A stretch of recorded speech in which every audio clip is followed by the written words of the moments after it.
Most people think the emergencies start with treatment. They don't.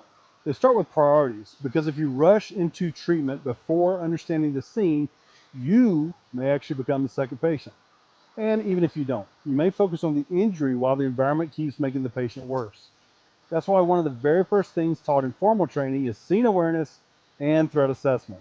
Not because treatment doesn't matter, but because treatment fails if the environment still causing harm. Think about it. One of the biggest mistakes people make in emergencies is assuming treatment is always the first priority. It's actually not.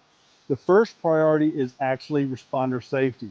Because if the scene is unsafe, you becoming injured helps nobody. Nobody's coming to rescue you. And this is not just in wilderness medicine. This applies to wilderness medicine, EMS, rescue, security, and just everyday emergencies.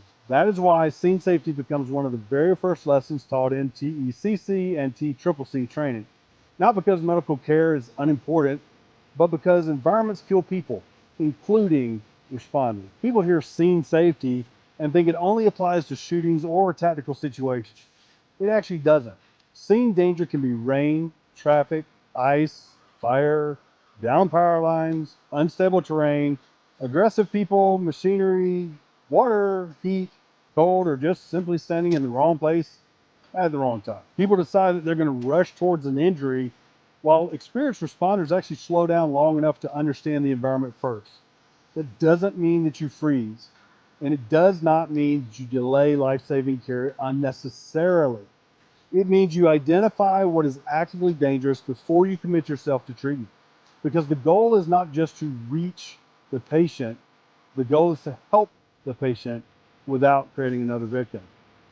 Then, once the scene is reasonably safe, you move immediately to the life threat. Massive bleeding, airway problems, breathing problems, even unresponsiveness.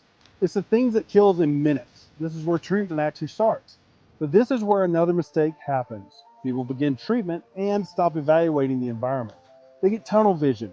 Meanwhile, the environment continues making the patient worse. Cold ground continues to drain body heat. Traffic is still moving. Rain continues soaking clothing, and heat exposure continues.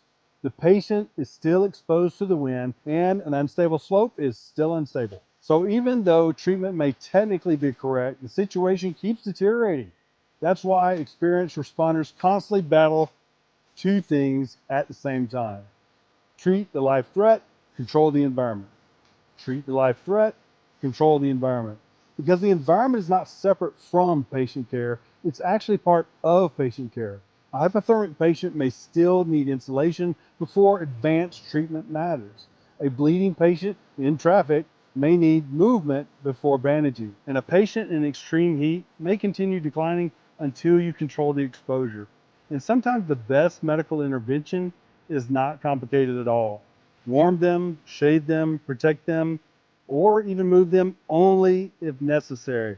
Remember, get your patient to definitive care or get definitive care to your patient. So you have to decide whether you're going to move them or not. But you have to create safety first so treatment can actually work. Good treatment inside bad environment often fails. And keep in mind that lesson applies whether you're in the wilderness, working EMS street side, providing security, responding to disasters, or simply helping someone in the parking lot. The environment always matters. It will win, even while treatment is happening. Most people think emergencies are about treatment. Experienced responders understand they are about priority.